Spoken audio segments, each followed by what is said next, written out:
I suppose the first thing I'd like to start with is just an acknowledgement or an admission, I think, that when Max Fisher suggested that we invite Philip here, I wasn't actually that supportive.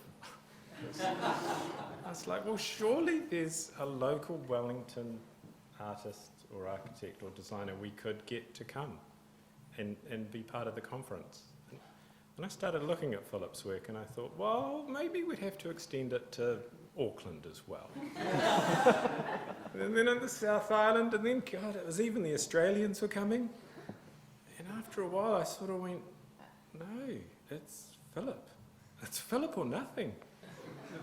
And it's interesting now, because I actually think of Philip as a local artist or a local designer, but just I need to see the world as his platform, and he's the nearest person on the world that I know that's doing this type of work. So thank you for coming. And I can deeply say I'm very pleased you did. I've learnt with Max Fisher, if she suggests something, just wait. The logic will become evident. So yeah, I head up the future side of Victoria's design program. So we now have digital media students, industrial design students, and culture and context students, all working together to try and figure out what the future would and could and should be. It's built on a belief that effectively we are in control now. And I think if we pretend we're not, it's really problematic. If you look at New Zealand as a country, half of the species that were here before mankind turned up aren't anymore. We simply brought in the wrong species and they either ate them, we ate them, we burnt them out. We have done remarkable damage. And I think for us to now think we can leave it and it will fix itself is wrong. We are in the driving seat and we need to move from the passenger seat, which is rather comfortable. When you all learnt to drive, I assume you have, sitting in the passenger seat is kind of cool. You know? And you're an excellent driver when you're in the passenger seat. You look across and go, I wouldn't have done that. And then there's this terrifying day when your parents go, right, your turn.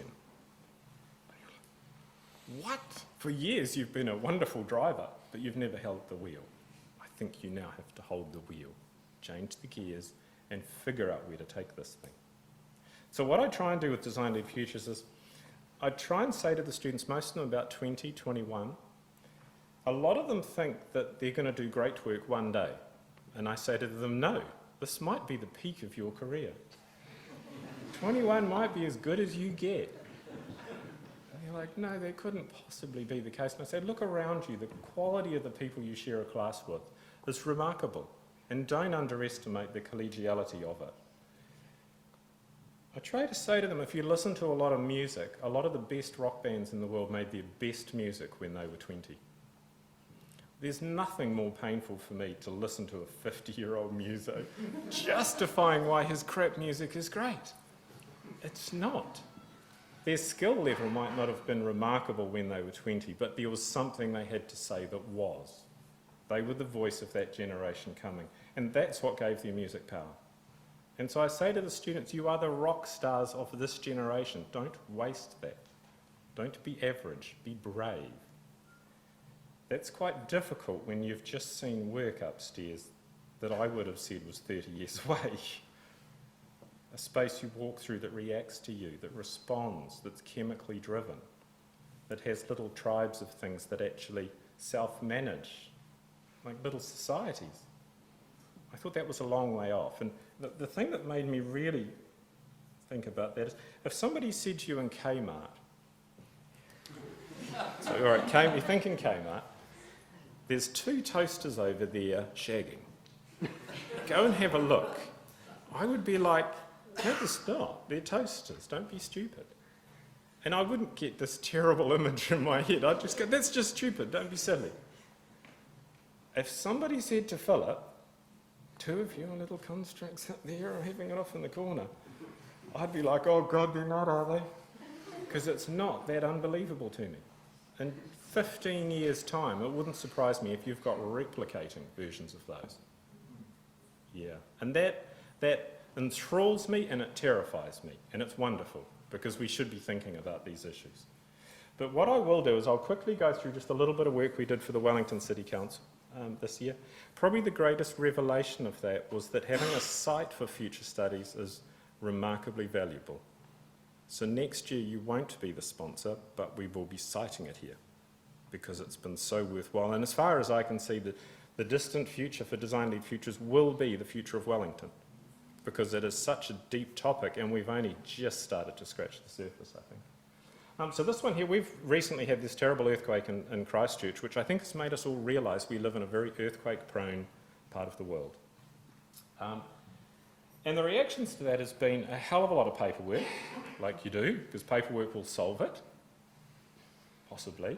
A lot of very nervous people and a lot of very defensive thinking. And I think what we were trying to do was to say, well, come on, let's have some fun with this, because there could be ways of protecting the city that are actually much more engaging and creative than simply lots more I-beams or pulling down buildings, actually, which is largely what's happening.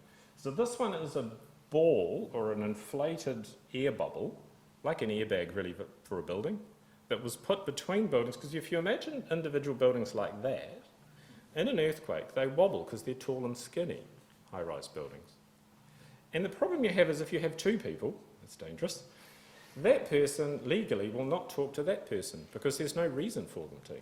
So we said, well, what we've got to do is get people to start thinking of a streetscape or a cityscape and gain strength from the building next to them. Gain collective strength from each other. So we started this idea of these collective spheres that blow up. And in an earthquake, we're all bubble wrapped.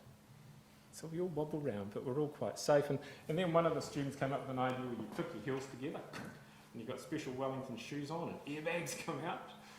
And bubbles were the answer to everything, all of Wellington's problems. The answer was in bubbles. But this is a future piece of research, so it's not as simple as that, because it seems in 2037 we actually found out the earthquake isn't going to happen for another 127 years and 13 minutes. Because by that time we have so much information, we know exactly when it will hit, and we can relax. So this became a redundant piece of design. We didn't need the bubble anymore. So what happened was somebody turned it into a winery. So this is actually a winery down in Willis Street. And it's a microclimate, so it's much warmer in there. So it's not even a earthquake bubble now it's Willis Street Winery, and it just won this really amazing Pinot Award. In the future, of course. All right, so when you start these futures, you can dig into them more and more and more and start seeing more in them. And if there's anything in Philip's work that has completely enthralled me, the next slide would be good, that one.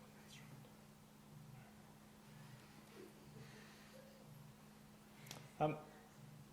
Probably some help to get that to do that. The part that's really enthralled me is the amount of work Philip's done to earn his opinion. Because what it seems to me he does is he thinks a lot, wow, a lot, and then he does a lot, and then he thinks a lot again, and then he does a lot again, and I think that's how he's ended up on this bizarre place by himself. He's just worked and thought, worked and thought, worked and thought. One of the problems I have is my students talk, and talk, and talk, and talk. And strangely, they go nowhere. They just round in circles. Next year, I'm going to be so cruel on them to do work, to make something and from that respond. Don't think they're going to talk their way to answers. This is another project that we did by an ex-Design-Led Future student. And what it is it was going to be the head office for Pinocchio, which is a local company that does 3D printing. It's a platform for that. But it drifted away from where they wanted it because it's grown out of the sea. And so the idea behind this is biomineralised.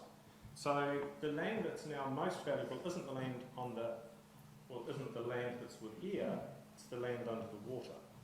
Because that's where you can biomineralise. That's where you can take the minerals in the sea and you can stack them up and make corals or shell structures.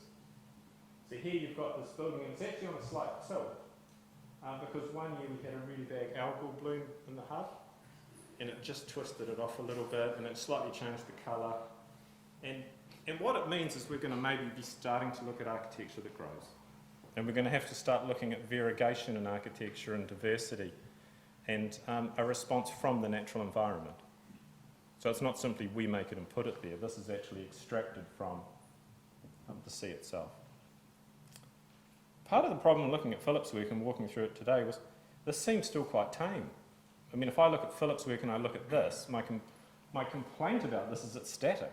I would expect that building to be dynamic and moving from what I've seen today. So I thought, okay, well, I better go back into Design-Led Futures. We have a very big website now of probably 200 or 300 students' work, and find a more radical one because he's already stolen the 30-year-out future. I need to go further. So I came up with this one. This is one called Cirrus. And Cirrus is an idea that as we learn more about the human brain, we will be able to connect to it on a neuron scale.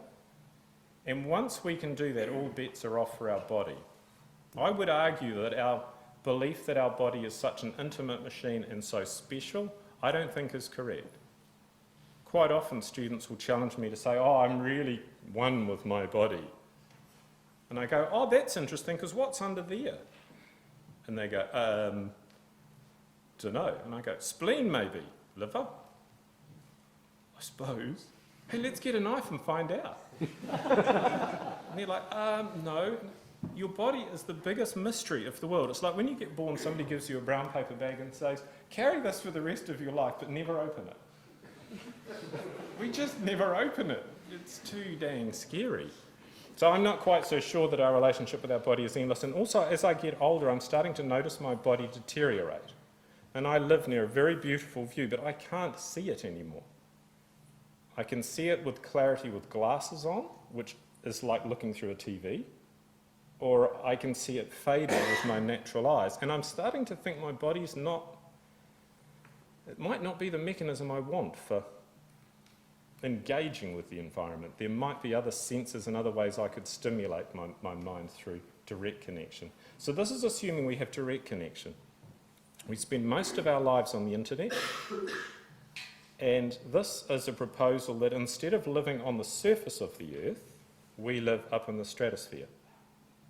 And the simple principle behind that is, because we only live on the surface of the Earth, the area is quite small. As you go bigger in the sphere, the area magnifies very quickly. And so we're going to live in a certain height zone within the stratosphere. Students are hilarious because we work through this idea and then they said to me, but we're not allowed to do that. And I went, what do you mean? And they said, oh, we're not allowed to come up with an idea, that's stupid. And I went, who told you that you're not allowed to? And they went, we're just not. We know this. And I went, well, I'm the boss. No, still not. And I said, what, do I need a letter from Simon saying, you're allowed, you really... No, even then we're not. Okay, let's be really clear. I will fail your ass unless you have some courage. Okay, now we're clear. We can do this. But what they have to do is go and meet some scientists, and they have to say, look, we're thinking about this. Is this possible? One of the first revelations is if you go that high in the stratosphere, you have an absolutely consistent power source. Because every day you get sun, you get it exactly the same time, and you get exactly the same amount. You have no cloud cover. Okay, so now you've got energy, which is the hardest thing to achieve. So what do you then need to do? You need to take some nutrients, a very small amount. You need to use the sun to convert those to foods. It's actually not that impractical. Nanostructures, carbon nanotubes, there's graphene, there's all sorts of materials coming that we have very little knowledge about what it will mean. And the shapes of these things, which is interesting, it's sort of relating to your talk, they're not spheres. Spheres in this would be a person with no friends. Like if you imagine you're a person, even your mum doesn't like you, no one likes you, that's a sphere. If you look at the way these tendrils are pulled, they're actually pulled from your connections in Facebook or whatever social connections you have. That's what creates this structure. And the way this works is you float around the stratosphere, and if you want to physically visit somebody, you're like Spider-Man. You let go of a tether, and you pick up another tether, and you just float around the stratosphere until you get physical connection. Because we still think that will have some merit. We're not sure what yet. Because quite frankly, your DNA you could send around the world so quickly, and probably improve it as you sent it. Take out autism or whatever good stuff you can think of. But the part that actually really interested me in this proposition was the idea that when you come back to Earth, it's a very special thing to do. That idea of touching the Earth lightly, we touch the Earth with a carbon nanotube. It's nothing. And you come back for your birthday. You've got to have like a special reason to come back. And I think part of that is that it just gives us a chance to look back at the Earth and go, wow, we have got a lot of complex systems that we have dislocated and we have broken and we have not understood. And I could see people sitting out there spending a lot of time trying to think, how do we knit them back together? And debating which ones we should and which ones we shouldn't. Hey, who knew you can actually hear a phone vibrating? At least it's on silent. Okay, so this is a picture of the Earth with us dotted in it. You might not be able to see that, but very minor little dots. That's all humans. That's all us living up in the stratosphere. And then I started to think, it's a great idea, but what about the poor little birds flying around and they can't get past all these bloody nanotubes? We're going to kill every bird that's ever existed. So I thought, okay, we need another plan. I'll revert to old school technology. So I started thinking what we need is like a stem, and then off the stem we need the clusters of people. Because that way we have very stems coming off the Earth, so we touch it even more lightly, and at the top we have these clusters of people. So that one, there's that, and then I started thinking, well actually maybe that's not quite right, and if you look at it that way, it's, I think, equally interesting. What's remarkable in this is every one of those is the seed that is capable of making the next one. And I think looking at Philip's work, seeds, regrowth, repraps, if you like, machines capable of making machines, any living machine is that. I think this starts to show that type of potential. But the one I then started thinking about was maybe the Earth becomes like a dandelion. But we have a core, which is the really special part, and off that we have these wonderful structures that we have humanity living on. And I don't know if this will work because this isn't actually a dandelion. It's kind of fluffy and puffy, but it's not a dandelion. If I get you in the eyeball with it, you'd be good. Oh, blew too hard. I've got another one. There's a big guy. He's the big guy. So that's the Earth, that's us clustered around it, and then I'll break this one just to... And then maybe we're just free to travel. I think that's where we're going to be in 50, 80 years. I don't know. The trick is, if you're listening to this and you're thinking, God, that sounds awful. We're going to be stuck in Facebook and we're never going to be able to get out, and only on our birthday we can go to the little rocky beach. Fine. Come up with another answer. Because the one thing I'm really good at, I was wrong about inviting Philip. Absolutely. I'm wrong most of the time, but all I would like to be is at least interesting and ask some questions. Because if you're not prepared to be wrong, you're not going to make any predictions or any proposals, actually. This isn't a prediction. So what I say to the students is put the ideas out there, put lots of ideas out there. Everybody has a crack at them. By all means dismiss them, but dismiss them by doing some work and saying what else we could do. Because we do need a plan. At the moment, it does feel like we're sitting in the passenger's seat going, hey, nature, I wouldn't have done that. And it's too late. We need to take control, I think. So thank you for coming, Philip. I think you've made me cross with my students to some extent. They're going to have to work very hard this coming semester to try and catch up. Because I think action and thought, you know, that's how you grow unique, remarkable ideas. And I think your work proves that. So thank you.